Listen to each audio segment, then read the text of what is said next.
Married for 5 years. I finally asked Marcel for a divorce. The hand he was using to sign a contract paused. Then he asked, "Why?"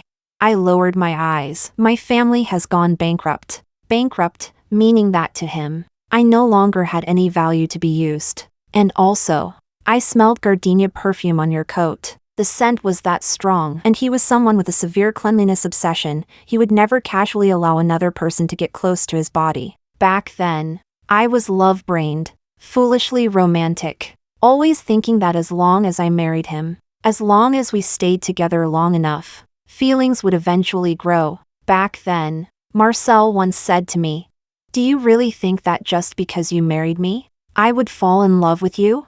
Now, I finally chose to let go. Chapter 1. The news that my family had gone bankrupt came while I was organizing Marcel's clothes. My mother's voice trembled over the phone. She choked back her sobs for a long time before finally saying, "Amy, our family is bankrupt." The coat in my hands felt as heavy as 1,000 pounds and slipped from my grip. As it fell through the air, it released a pleasant scent of gardenia, but I had never used gardenia-scented perfume. I parted my lips. "Mom, don't be too upset. I have money. I can sell my bags and exchange them for cash." On the other end of the phone, my mother's voice was thick with sobs. "It's not enough. Your father still owes 70 million in external debt." My head spun. Then let's cover it temporarily first. I had never encountered a moment like this before. Only after the call ended did I finally break down and cry. A cheating husband. A family drowning in debt. At that moment, I suddenly began to regret everything, why I had once become such an empty-headed heiress. Good for nothing, with nothing in my mind except falling in love. Chapter 2. It wasn't until evening that Marcel came home. The moment he entered, he started signing contracts, as if I didn't exist. Only when I stood directly in front of him did he raise his eyes. I took a deep breath. "Marcel, let's get a divorce." The hand that had been signing the contract finally stopped. He looked at me, then let out a scoff, still using that gaze he reserved for idiots. "Why?" "My family has gone bankrupt." Bankrupt, meaning that to him, I no longer had any value to be used. And also, I smelled gardenia perfume on your coat. Such a strong scent, and he was someone with a cleanliness obsession. He would never casually allow another person to get close to his body. After I finished saying this, Marcel's face showed a blank expression for the first time. I pressed my lips together and handed him the divorce agreement. "You just need to sign it. I had someone professionally review all the terms. Take a look and see if you're satisfied." Marcel finally moved his fingers and took the agreement. He was handsome, 27 years old. His charm undiminished, even greater than before, with an added maturity that made him even more attractive. After only a few glances, he placed the agreement on the table. "Amy, I think we can face this difficulty together, rather than separating at a time like this." I smiled. "But Marcel, you don't love me. Then why won't you sign the divorce agreement?" Being with me now was nothing but trouble. My heart, at this very moment, still couldn't help but start beating again. After all, Marcel was someone I had loved for 10 years. Could it be that? But what answered me was Marcel's sigh. "I don't want to lie to you, but you look very much like her." Chapter 3. Who did I look like? Marcel refused to tell me the answer. But the very next day, my mother called, her voice carrying barely concealed delight. "Amy, your dad's funding gap has been filled. Marcel helped. Do you think he's fallen for you?" "Well, you've been together 7 years. It would be strange if he hadn't fallen for you by now." My face turned deathly pale, my fingers trembling as I gripped my phone. Because I saw Marcel. He was standing right outside his company building, dressed in a black suit. Beside him was a beautiful woman, young and pretty. She smiled brightly, wearing a white dress. Even her voice seemed to carry the warmth of sunlight. "Marcel, Rocky is still around, right?" There was a smile on Marcel's face, one I had never seen before. I knew Rocky. He was a little mixed-breed mutt. I used to love playing with him, but whenever Marcel saw it, he would carry Rocky away. Back then, I asked him, feeling wronged, "Marcel, I know you don't like me, but can't I even play with the dog you raised?" Marcel frowned, impatience written all over his face. "No," I asked, Why not? After asking the same question 10 times in a row, Marcel finally spoke. Because he was given to me by someone very important. Rocky was raised extremely well. Even during the poorest period of Marcel's life, Rocky was fed the best dog food. I hung up on my mother and opened my phone's camera. After carefully comparing, I realized that the woman beside Marcel really did look a lot like me, whether it was her brows and eyes, or her lips. Only, compared to my face, hers looked purer, more intelligent. The woman bounced on her feet, then cautiously rose onto her tiptoes and kissed Marcel on the lips. Marcel's face slowly flushed red, like a young boy who had just fallen in love. My stubborn, slow-thinking brain finally put everything together. So I was just a stand-in. No wonder. Back then, when I said I wanted to marry Marcel with money, he had clearly been disgusted, even said vicious things to me, yet still agreed. At that time, there had actually been a wealthy older woman who offered an even higher price to be with Marcel. But Marcel rejected her. I had laughed and said, "Marcel, don't regret it. I only have this much money. That rich woman has far more." Marcel frowned. "I'm not selling myself." Back then, he had stared at my face, and I had thought it was because I was prettier than that rich woman. Turns out, it was only because I looked like his first love. Chapter 4. I don't know how I made it back home. It was as if my soul had left my body. I still had to pay Marcel back. He had filled the whole of my father's debts outside. So I had to return the money. I had lived for 25 years without ever worrying about money. But at this moment, I finally began to. I thought for a long time, then started reselling my designer bags and everything of value I owned. The money I exchanged added up to a little over 1 million. I put it all onto a single card, then packed up everything in the house that belonged to me. I shouldn't stay here for the next few days. My mother used to say that although I wasn't very sharp, I did have one strength. That was knowing when to read the situation. What if Marcel brought his first love back here? Of course I would take the initiative to step aside and make room for them. But just as I finished packing and stepped out the door, I ran into Marcel. Not just him, but also the woman who had kissed him earlier that day. The woman lifted her smile. "Hello. My name is Linda." Linda. Oh, I remember now. I had heard that name before. It appeared on the sky lantern Marcel released the year he and I did that together. Back then, I had paused, looked at the name written carefully by Marcel, and asked, word by word, "Linda, be happy every day." Who is Linda? That night, beneath a sky filled with glowing lanterns, Marcel's voice had been bitter. "She's someone very important in my life." I didn't ask who that important person was. The past was the past. After all, at that time, the person by Marcel's side was me, and it was also that night, after releasing the sky lantern, that he bent down and kissed me. Now, like a bedraggled clown, I stood there awkwardly, forcing a stiff smile. My name is Amy. Chapter 5. When Marcel saw the packed suitcase, he frowned and asked, "It's so late, where are you going?" I blinked, trying hard not to let the tears in my eyes fall, but I cried too easily. I couldn't hold them back. "I'm going to stay at a hotel." So embarrassing, in front of my cheating husband, in front of the other woman. I actually couldn't stop myself from crying. Marcel reached over and yanked the suitcase from my hand. "Why are you going to a hotel?"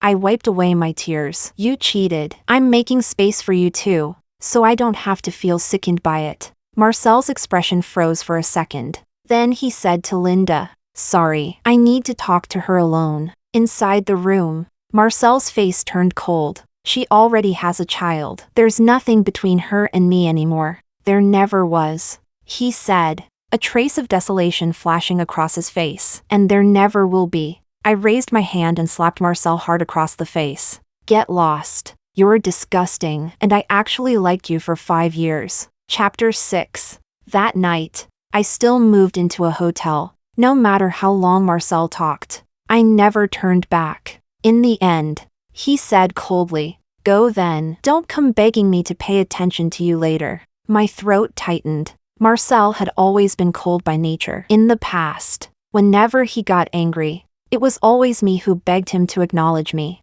Once, I spent an entire day out with friends and didn't go home. Marcel got extremely angry. Though when he was angry, All he did was ignore me. I coaxed him for a full week before he finally gave me a pleasant look again. From then on, I never dared to stay out all day again. People in our social circle would joke. Others are afraid of their wives. How did you end up afraid of your husband? I shrugged and gave a helpless smile. He controls me. That means he loves me. I let out a soft laugh. Don't worry, I won't come looking for you. As I spoke, I handed him the card I was holding. I'll pay you back 70 million. There's 1,700,000 in the card right now. Marcel's expression turned livid for the first time. You're talking money with me? I nodded. Yes. If we don't talk about money now, when else would we? Oh, right. I looked at Marcel. In a few days. Let's go get the divorce certificate. I'm really serious about this. Chapter 7. The moment those words left my mouth, Marcel's expression changed. He stood frozen in place, his breathing unsteady. Divorce?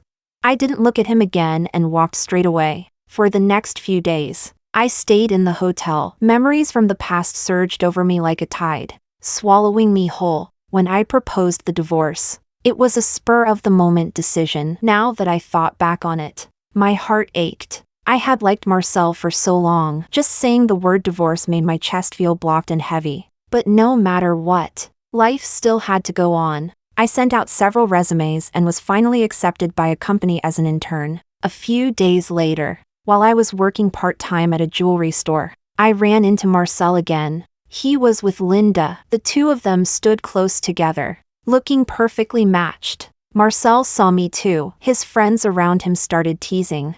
Oh, sister-in-law Amy, what a coincidence, running into you here. Linda showed a gentle smile. You're Amy, right? I saw you at your wedding 5 years ago. Even though you didn't see me, I remembered what you looked like long ago. So that was it. 5 years ago, Linda had already left traces of herself in my life. This time, Marcel didn't act like before. With a cold face, he lashed out first at the man who had called me sister-in-law. Don't call her that. Marcel's pride was strong. After what I had said last time, he clearly held it against me now. And just then, the manager urged me. Amy, are the customers trying on rings? Don't you understand basic social sense? Hurry up and take them to try the rings. I bit my lip and asked, do you want to try on rings? Marcel had always been precise when it came to emotions. Even when angry, he wouldn't cross certain lines. But this time, he said, then I'll trouble Miss Amy to help Linda try on rings. No matter how expensive, I'll buy them. A look of delight appeared on Linda's face. I nodded and led Linda to choose rings. She deliberately took a long time, intentionally making things difficult for me. In the end, she chose a pair of couple rings. She put on the woman's ring and smiled smugly. It suits me very well. Then she turned around. Marcel, you should try it on too. It suits you. I helped Marcel put on the ring. My stomach churned. Disgusting. I raised my eyes. The total is 87,000. Will you be paying by card or Alipay? After Marcel swiped his card, I looked at him. Oh right, Marcel. I pulled the ring off my own finger. The ring I'm wearing, I'm returning it to you. Marcel's face visibly went pale. Even the friends who had been cheering earlier fell silent. Finally, Marcel spoke. There's no taking back what I've given. I nodded, then tossed the ring into the trash can. Have a safe trip. No need to come again. Marcel's face stiffened. He said to the people around him, let's go. After Marcel left the store, I ran to the restroom and started vomiting. Only when there was nothing left in my stomach did I raise my head. In the restroom mirror, my current miserable state was reflected back at me. I wanted to cry, but I realized I had no tears left to shed. Marcel wasn't worth crying over. When I came out of the restroom, the manager said to me, that was a big order. But Amy, are you okay? You don't look well. I rubbed my eyes and smiled. I'm fine. The past 5 years, on this very day, when Marcel brought Linda to buy rings, completely turned into a joke. Chapter 8. I threw away everything related to Marcel. Cleaning out each item felt like clearing away the memories of the past. After that day when Marcel left with Linda, he called me again. He seemed to regret it. His voice carried the smell of alcohol, sounding far from sober. Amy, that day I bought Linda a ring just to make you angry. You went too far. So I wanted to teach you a lesson. I didn't plan to buy it for her. But you kept provoking me. Drunk. He said. Just now I couldn't help it and drank a bottle of liquor. After drinking, my stomach started hurting. I saw the medicine you prepared for me and thought of you. Marcel had stomach problems but never took his medicine. So I bought a lot of stomach medicine and placed it in every corner of the living room, making sure he could always grab some. When I was preparing all that, Marcel had laughed at me. Can you stop acting like an old mother? And now, he was using the medicine as an excuse to call me. I lowered my eyes. Marcel, acting like this only makes me feel disgusted. With that, I hung up the phone. When the last postcard finished burning, I took a deep breath and said, it's time to move forward. In the past, I was stubborn. Once I chose someone, that was it. But after a heart gets hurt, it knows pain too. And I don't want to hurt for Marcel anymore. Chapter 9. It just so happened that I was free on Sunday. So I simply called Marcel. Let's go get the divorce certificate today. But there was no sound on the other end of the line. Just as I was about to think it was a network issue, a voice finally came through. Marcel's voice was low and muffled. I won't go get a divorce with you. Amy, you're just angry right now. I'll wait until you calm down. I was so angry I laughed. Get lost. You make me feel sick. There are plenty of ways to get a divorce anyway. I don't mind meeting you in court. After I finished speaking, the sound on the other end completely disappeared. I looked at my phone and realized Marcel had hung up. Chapter 10. After that, I didn't bother with Marcel anymore. In my heart, things between Marcel and me were already over. I wasn't someone with no self-respect. I had no intention of crawling back to an ex. That day, my best friend Patricia invited me to a banquet. I thought about it and realized it had indeed been a long time since I'd attended one with her. It was my day off anyway. At the banquet, I ran into quite a few familiar faces. The news that Linda had appeared by Marcel's side spread quickly in our social circle. When people looked at me, their gazes carried varying degrees of pity. Feeling irritated, I downed a glass of wine. What do those looks even mean? Patricia put an arm around me. Amy, everyone knew how hard you chased Marcel back then. You finally got married. And now he cheated. Of course they feel sorry for you. I lowered my eyes and let out a bitter smile. Back when I chased Marcel, it really was common knowledge in the circle. I brought him meals I cooked myself. When he complained they tasted bad, I went to learn from others. I chased Marcel fiercely, recklessly, without holding anything back. Now that I'd separated from him, all I got were looks of sympathy. Just then, Patricia froze. Amy, Marcel is here. I hadn't expected Marcel to show up at this banquet. He never liked attending events. Even back when I went to banquets, he would always frown and say, "Why do you have to go to banquets so often? You always dress so flamboyantly at banquets. It makes me feel insecure." Back then, to accommodate Marcel's sense of insecurity, I rarely attended banquets with Patricia. But thinking about it now, how much of what Marcel said was true, and how much was fake? He was wearing a white suit. The moment he entered, a crowd gathered around him. Patricia sneered. Looks decent on the outside, but behaves like a dog. Marcel didn't spare those people a glance. Instead, he walked straight over to me. If you've calmed down, then come home with me. This seemed to be the first time Marcel had ever taken the initiative to soften toward me. Before this, it had always been me chasing after him. What makes you think I'm just angry? I stared straight into Marcel's eyes. Marcel, cheating is a matter of principle. There's only the first time and countless times after. I will never go back with you. Chapter 11. There were many people around, and Marcel was someone who cared deeply about his pride. The atmosphere stayed tense. In the end, Marcel still loosened his grip. He lowered his eyes, glanced at me as if extremely irritated, then turned and left. Very quickly, teasing voices rose from around us. Wait, did Marcel come to this kind of banquet on his own initiative this time just to find Amy? I thought Amy chasing Marcel back then was all in vain. Turns out, it did work. Patricia snorted. They're just a bunch of busybodies. Amy, don't take their words to heart. Of course I wouldn't. Halfway through the banquet, a commotion broke out at the entrance. A large crowd immediately surged toward the door. Patricia poked me and whispered, Amy, do you know why so many big names in the industry came to this banquet? I put down my glass, instantly piqued by curiosity. As the man at the entrance walked in, I heard Patricia's voice, because this banquet was hosted by the most famous big shot in the circle, Noah. As Patricia finished speaking, I saw the man at the door clearly. In that instant, my throat went dry. When Noah lifted his eyes, he saw me too. His deep gaze locked onto me immediately. That look, compared to 5 years ago, carried boundless aggression and countless layers of longing I could barely understand. Then, he strode quickly toward me. His voice was low, as pleasant as a violin. Long time no see. Chapter 12. Patricia looked like she was about to faint. What? Amy, you know Noah? How should I put it? Noah and I were childhood sweethearts back then. Because our families were close, we were even engaged as children. He had always stayed by my side, protecting me like a next-door older brother. But when I was in college, I met Marcel. Compared to Noah, I preferred someone like Marcel, cold, aloof, and proud. So I kicked up a fuss and insisted on canceling my engagement with Noah. Everyone around me tried to persuade me not to. But at that time, Noah didn't say a single word. Instead, he went with me to the family residence. He said, Amy, your happiness matters most.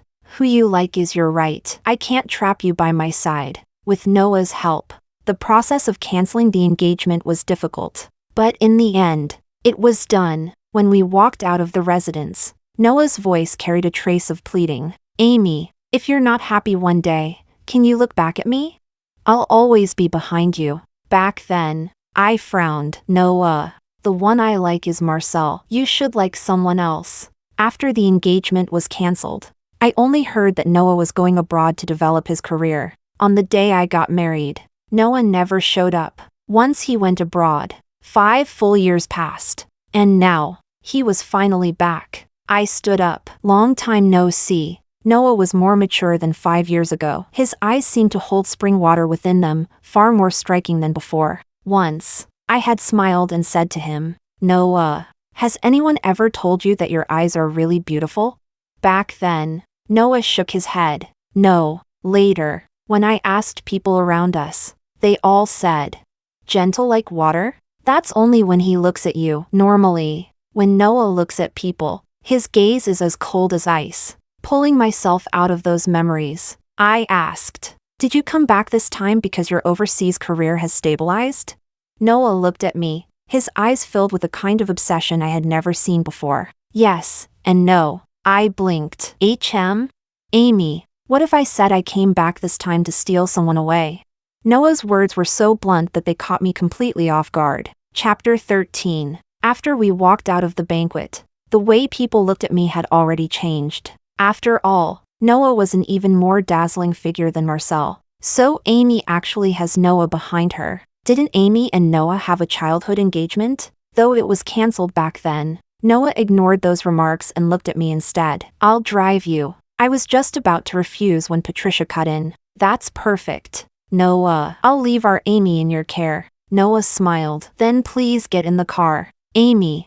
I had no choice but to get into Noah's car. As he fastened my seatbelt, whether intentionally or not, he leaned very close to me, so close that I could smell the crisp scent of cedarwood on him. Our breaths tangled together. I tilted my head slightly, but unfortunately, my lips bumped into Noah's forehead. My eyes widened, and I heard Noah let out a muffled laugh. Amy, I was just trying to fasten your seatbelt. My face instantly flushed red. Compared to 5 years ago, Noah carried far more aggression now. Noah soon started the car, the engine roaring to life. But suddenly, my phone rang. It was Marcel. I answered the call, only to hear heavy breathing on the other end. He sounded furious. Marcel's voice seemed laced with ice. Amy, who are you with right now?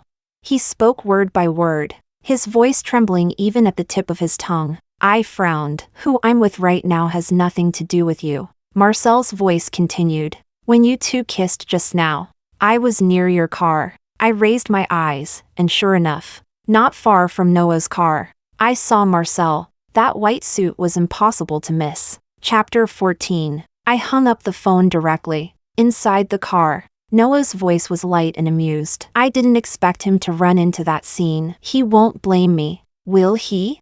I rubbed my temples. He has no right to. After getting out of the car, Noah unfastened my seatbelt and stared straight at me. See you tomorrow. I nodded. But what I didn't expect was that there was someone standing at the entrance of my rental apartment. It was Marcel, the white suit wrapped around his body. He stared at me, his eyes bloodshot. Amy, what do you mean by this? This Marcel felt unfamiliar. In the past, Marcel had never shown such a loss of control expression. He used to say that there was no one in this world worth losing control over. And now, his eyes were rimmed red. Amy, give me an explanation, I said expressionlessly. Marcel, we're already over. Whatever I do next has nothing to do with you. Oh, right. If there has to be something that concerns you, then it's money. Yesterday, I remembered something. The villa my dad bought for us before, its market value should already be 70 million by now, right? So, Marcel, if you sell that villa, you're not actually losing anything. The moment I finished speaking, Marcel roared, I'm not selling it. He stared at me. Amy, so many beautiful memories happened in that villa. His eyes were red. We lived in that villa together for 3 years. 3 years. From the moment we got married, Marcel and I had lived in that villa.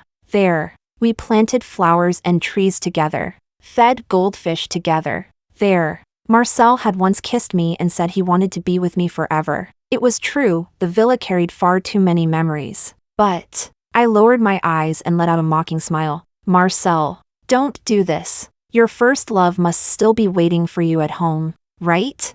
Regret finally surfaced on Marcel's face. Amy, there's nothing between her and me. As for what happened today, I can pretend nothing happened, as long as you're willing to come back with me. Marcel was truly despicable. When I was with him before, doing everything I could to please him, he looked down on me, he even treated me as a stand-in. Now that I wanted to leave him, he regretted it. Get lost. Chapter 15. I saw Marcel at my door. He must have been sitting there all night. When he saw me, he stood up immediately, but his strength failed him, and he collapsed onto the ground. Amy, there was pleading in his voice, but I only said, please move. I need to go out. Oh, and if I see you still sitting at my door when I come back, I'll call security. I didn't look at the desolation on Marcel's face. I turned and left directly. By the time I finished a full day of work, it was already evening. I didn't expect Noah to be waiting for me downstairs at the office building. When he saw me, he smiled and stuffed a bouquet of flowers into my arms. Patricia told me you work here. In my arms were lilies, giving off a rich, lingering fragrance. Sitting in the car, I thought of what happened yesterday and couldn't help but feel my face heat up. When I got back, Marcel was still stubbornly sitting in front of my door. I was holding the lilies, the smile on my face not yet gone. But when I saw him, my expression stiffened. Marcel gave a bitter smile. Did he bring you back? Impatient, I frowned, took out my phone, and called security directly. Under the lights, Marcel looked extremely fragile. Amy, you weren't like this before. As he spoke, tears streamed down his face. This was the first time I had ever seen Marcel cry. He cried like a child, completely without dignity. Amy, are you going to abandon me? I ignored him. In my eyes, Marcel was no different from a madman now. In the end, Marcel was dragged away by security. Someone so proud, this was the first time his face was filled with utter dejection. Chapter 16. Just like that, a month passed. On work days, Noah would always drive over to pick me up. I felt as if my heart had gradually made room for something soft. Marcel didn't appear in my life at all during that month. It was peaceful. Until one night, when Noah and I were having hot pot together, I received a call from one of Marcel's friends. The line was very quiet. Then Marcel's friend spoke. Did you and Marcel have a fight? He's been crying non-stop. When I got to his place, he was lying alone on the floor, smelling of alcohol. When he saw me, he froze, then hugged me and cried. He kept calling your name. His hands seemed to be bleeding, and he was holding a diary. I asked to take a look, but he refused no matter what. Hey, Amy, Do you want to come see Marcel? A diary? I remembered. I had written a very thick diary, 5 years of my life with Marcel. All trivial things, like what Marcel liked to eat, and what he couldn't eat. I observed him carefully, noticed which day he ate an extra bite at the table, which dishes made him frown. I remembered all of it. That diary was filled with sweet moments between Marcel and me. Sometimes I even drew little illustrations. When Marcel saw it, he mocked me. How childish. Back when I loved him, I was willing to endure it. I didn't know when it started, but the sweet moments in that diary grew fewer and fewer until I could no longer find even a trace of sweetness in real life. On the phone, Marcel's friend continued, "Amy, come take a look at Marcel, okay?" Just then, Noah spoke. "Amy, do you want some tripe?" Noah's voice was clear and gentle. Immediately after, the sound of a bottle shattering came from the phone. Marcel's voice followed, filled with rage. "He's with you. It's 11 at night, and you're still together. Amy, don't tell me you two are living together now." Noah raised an eyebrow. "Amy, he's really fierce." His voice was intimate, deliberately provocative. Right after that, I heard something being smashed on the other end of the line. Marcel completely lost control, shouting into the phone, "You're not allowed to touch her." I sighed. "Marcel, I don't want to receive any more of your calls, unless you contact me yourself, to go get the divorce certificate. And if that doesn't work," I added calmly, "I can also file for divorce in court." Chapter 17. After hanging up the phone, I looked at Noah. Noah looked innocent. "Want some tripe?" I nodded. After finishing hot pot, it was already midnight. Noah and I talked about many things from the past. Noah lay down on the sofa. The sofa in this apartment was big enough for a man who was 1.85 meters tall to sleep comfortably. I turned off the lights and walked over to him. "Good night." But my wrist was suddenly grabbed. Noah's eyes were bright. "Amy, up to now, you still haven't said anything to reject me. Can I take that to mean I still have a chance?" Noah's gaze was like deep water in a quiet abyss. For many years, he had looked at me with the same eyes, accompanying me through my life. I nodded. My future shouldn't have Marcel's shadow in it anymore." Noah couldn't help himself and pulled me into his arms. His heartbeat was fast. Only then did I realize belatedly that my neck felt cool. Noah was crying. Tears slid down across my shoulder and neck. I said softly, "Noah, don't cry." Noah only buried his face deeper into my shoulder. After a long while, he said in a muffled voice, "This time, I won't let go." There was obsession in his voice. "This time, you gave me the chance. Don't expect me to let go on my own. 5 years ago, I let go once. You weren't happy, and I regretted it so much it nearly destroyed me. I didn't know who kissed whom first. But in the end, Noah finally stopped crying." Chapter 18. The next day, I saw Marcel at my door again. It had only been a month since I last saw him, yet he looked far more haggard than before. Unlike his previous carefully groomed appearance, Marcel now reeked of alcohol. He was sitting right outside my door, empty bottles piled up in the corner. When he saw me, despair finally appeared on his face. "There are shoes at the door." "Noah's, right? He slept at your place last night?" I didn't answer, but Noah walked out from inside the apartment. There was a look of satisfaction on his face. When he saw me, he asked affectionately, "Amy, I'll go buy you some porridge. I remember you used to like Zhangji's porridge the most." As if only just noticing, Noah looked at Marcel sitting on the ground and said in surprise, "Isn't this boss Marcel? You didn't sit here all night, did you?"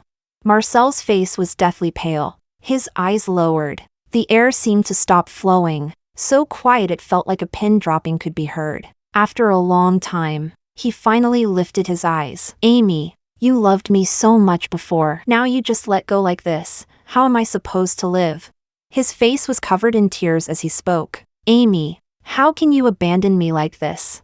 I took a deep breath. "Marcel, don't act like you're so deeply in love. You were the one who cheated first. Looking for me now is useless." "Oh, right. It'd be best if we go get the divorce certificate in the next few days. Otherwise, I'll see you in court." Chapter 19. A few days later, Marcel still went with me to get the divorce certificate. After we walked out of the civil affairs office, he seemed as if all his strength had been drained and slumped onto the ground. I still remembered the day Marcel and I went to get our marriage certificate. Back then, I smiled and said, "We're going to be together for a lifetime." Marcel replied coldly, "Who knows what will happen later? Very few people actually stay together for life." I pouted and said he was killing the mood. But when it came time to take the photo, Marcel still couldn't help but smile. The smile was faint, but the camera caught it anyway. Now, I was holding the divorce certificate in my hand,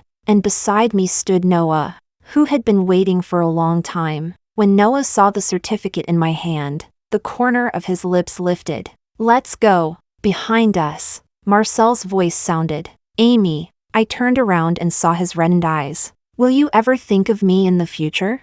I turned back and said, "No, someone like you isn't worth remembering. It's too disgusting." Beside me came Noah's voice. "Marcel really has no shame. Saying something that disgusting. Not like me, Amy." I couldn't help but laugh and played along. "You're the best." Chapter 20. 1 year later, Noah and I got married. He gave me the grandest wedding. The venue was filled with lilies I loved. Patricia did my makeup, chattering excitedly as she worked. "I'm definitely asking for a bridesmaid fee later." I laughed. "Ask Noah for it." Many people attended the wedding, almost everyone from our social circle, and I also saw Marcel. He came uninvited. When Noah saw him, he frowned. "What is he doing here?" I frowned as well. An ex-husband appearing at my current wedding was indeed nauseating. I walked up to Marcel. "If I remember correctly, this wedding didn't invite you." My tone was far from polite. Disappointment flashed across Marcel's face. "I can't even come take a look at you?" I smiled, speaking slowly and clearly. "No, because it makes me feel sick." Noah had security throw Marcel out. Before he left, Marcel's face was deathly pale, as if all his soul had been sucked out. Noah sneered. "What's he pretending for? Didn't he spend this whole year with Linda?" That was true. Over the past year, Marcel had been with Linda. I only heard that Linda had used some underhanded methods to force Marcel into being with her. She exposed Marcel online, claiming how well he had treated her before, how much he had loved her. She said that just because she had a child, Marcel began to despise her. The incident went viral online, but netizens soon dug up her identity as a mistress. Under public pressure, Marcel married Linda, but he didn't even give her a wedding. Those underhanded methods became a joke within the circle. Both Linda's and Marcel's reputations were utterly ruined. No one in the circle thought highly of either of them. After all, during that year, Marcel drank heavily every day. His company didn't perform well either, coupled with public backlash. His company's stock price also fell, but all of that had nothing to do with me anymore. I took Noah's hand. His hand was warm. "Noah, from now on, we're going to be together forever."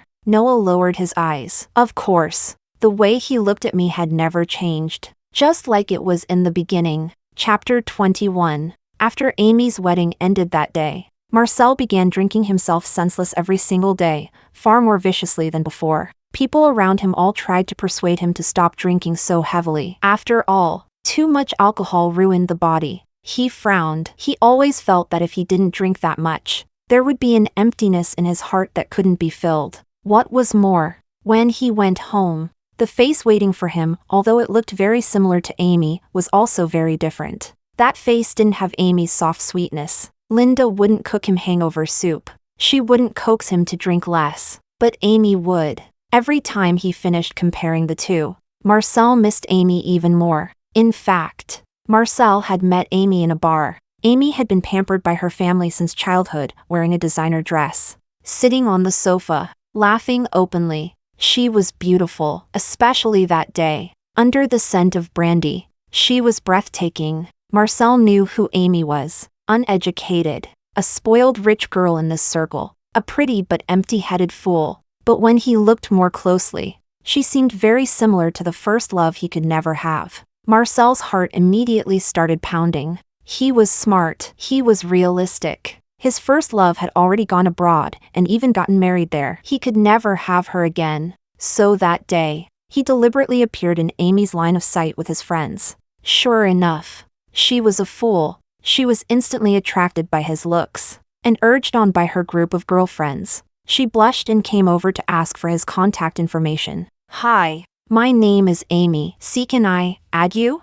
Amid the surrounding laughter, he took out his phone. "I don't add people easily." After that, every step Amy took went exactly as he had predicted. Amy's clumsiness, Amy's sweetness.